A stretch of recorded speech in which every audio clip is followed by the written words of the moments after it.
தங்கம் TV நேயர்களுக்கு வணக்கம். தங்கம் டிவியிலிருந்து நான் லீலா கண்ணன். குடும்பத்தினரை விட உனக்காக நான் இருக்கிறேன் அப்படின்ற மாதிரியான சப்போர்ட்டை கணவன் கொடுக்காததுனால தான் இது மாதிரியான தற்கொலை விபரீதம்லாம் நடக்குது அப்படின்னு சொல்லி மக்கள் மத்தியில் பேசப்பட்டு வருகிறது.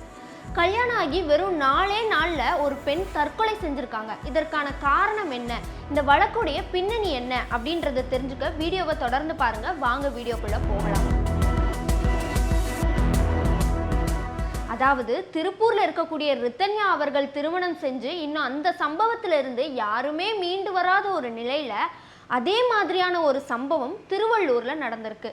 திருவள்ளூர் மாவட்டத்தை சேர்ந்த பொன்னேரி அப்படின்ற பகுதியில் லோகேஸ்வரி அப்படின்ற ஒருத்தங்களுக்கு 4 நாட்களுக்கு முன்னாடி கல்யாணம் ஆகியிருக்கு. அதாவது ஜூன் 27ஆம் தேதி இவங்களுக்கு திருமணம் ஆகியிருக்கு. இவங்களுடைய கணவர் யாரு அப்படின்னு சொல்லி பார்த்தீங்கன்னா பன்னீர் அப்படின்ற ஒருத்தர் தான். அவரும் பொன்னேரியை சேர்ந்தவர். பொன்னேரியில் ஒரு தனியார் நிறுவனத்தில் அவர் வேலை பார்த்து கொண்டிருக்கிறார். இப்போ இந்த கல்யாணமே ஒரு ஸ்கேமு அப்படின்ற மாதிரியான விஷயமெல்லாம் அந்த பொண்ணுடைய அம்மா பேசுறதுலேருந்து தெரிய வருது. முதல்ல இந்த பொண்ணு எதுக்காக தற்கொலை செஞ்சுருக்காங்க, இதுக்கு காரணம் என்ன அப்படின்னு சொல்லி பார்த்தோம்னா, ரித்தன்யா எதுக்காக தற்கொலை செஞ்சாங்களோ அதே வரதட்சணை கொடுமை தான் இதுக்கும் காரணம் அப்படின்னு சொல்லி விசாரணையிலிருந்து தெரிய வருது. வெறும் 4 நாளில் எப்படி வரதட்சணை கொடுமை பண்ணியிருக்க முடியும் அப்படின்ற கேள்வியும் எழுந்து வருகிறது. அதாவது லோகேஸ்வரிக்கு கல்யாணம் ஆன அன்னையிலிருந்தே அவங்க குடும்பத்தில் வரதட்சணை கொடுமை ஆரம்பமாகியிருக்கு. ஏன்னா பெண் வீட்டு சைடில் 5 சவரன் நகை போடுவதாக சொல்லி வாக்குறுதி கொடுத்துருக்காங்க. ஆனால் அவங்களால வெறும் 4 சவரன் மட்டும்தான் போட முடிஞ்சுதான். அது போக மாப்பிள்ளைக்கு 1 லட்சம் மதிப்பு கொண்ட ஒரு பைக்கும் கொடுத்துருக்காங்க. இது போக சீர்வரிசை பொருட்கள் எல்லாருமே கொடுத்து தான் கல்யாணம் பண்ணி வச்சிருக்காங்க. ஆனாலும் உங்க அப்பா ஏசி வாங்கி தரேன்னு சொன்னாரே, எங்க ஏசியை காணோம் அப்படின்னு சொல்லி சண்டையிட்டு இருக்காங்க. அது மட்டும் இல்லாம மீதி 1 சவரன் நகையை எங்க அப்படின்னு சொல்லி மாப்பிள்ளை வீட்டு சைடில் மாப்பிள்ளையுடைய குடும்பத்தினர் எல்லாரும் அந்த பெண்ணை கொடுமை செய்ததா அந்த பெண் அவங்களுடைய அம்மா கிட்டையும் தங்கச்சி கிட்டையும் சொல்லியிருக்காங்க.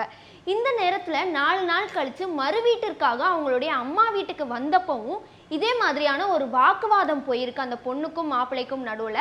அப்பையும் அந்த பொண்ணுடைய வீட்டை சேர்ந்தவங்க தான் சமாதானம் பண்ணி வச்சதா அந்த பெண்ணுடைய தந்தையை விசாரிச்சதுலேருந்து தெரிய வருது. அந்த பெண்ணுடைய அம்மாவுடைய வாக்குமூலத்திலேருந்து என்ன தெரிய வருது அப்படின்னு சொல்லி பார்த்தோம்னா, அந்த பொண்ணு ரொம்ப வேலை செய்ய சொல்லி காயப்படுத்தியிருக்காங்க.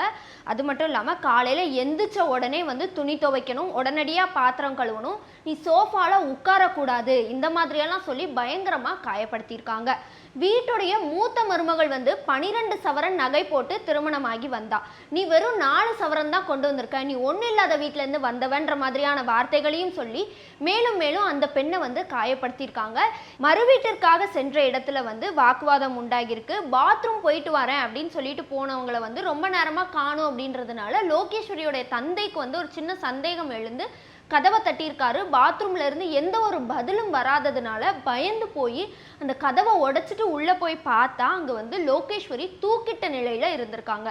அந்த இடமே நிலை குலைஞ்சு போயிடுச்சு அப்படின்னு சொல்லலாம். உடனடியாக அவங்களுடைய உடலை எடுத்துக்கொண்டு பொன்னேரியோட அரசு மருத்துவமனைக்கு போய் கேட்டால் அவங்க ஆல்ரெடி இறந்துட்டாங்க அப்படின்ற மாதிரியான ஒரு விஷயமும் மருத்துவர்கள் சொல்லியிருக்காங்க.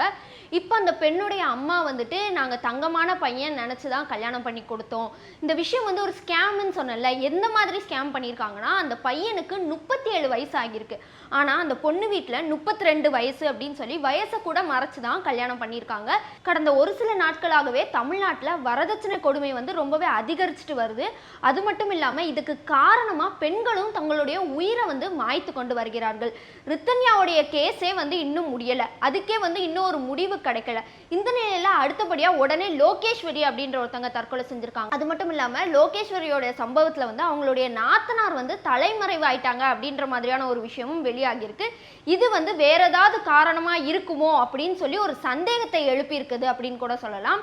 இந்த 2 விஷயத்தோடைய கேஸுமே இன்னும் ஒரு ஜட்ஜ்மெண்ட் கிடைக்கல. இப்ப விசாரணை தான் நடந்துகிட்டு இருக்கு. இந்த கேஸ்ல ஜட்ஜ்மெண்ட் என்னவா இருக்கும் அப்படின்றத நம்ம வெயிட் பண்ணி பார்த்து தான் தெரிஞ்சுக்கணும். இது போன்ற செய்திகளை தெரிந்து கொள்ள தொடர்ந்து இணைந்திருங்கள் தங்கம் டிவியுடன். வணக்கம்.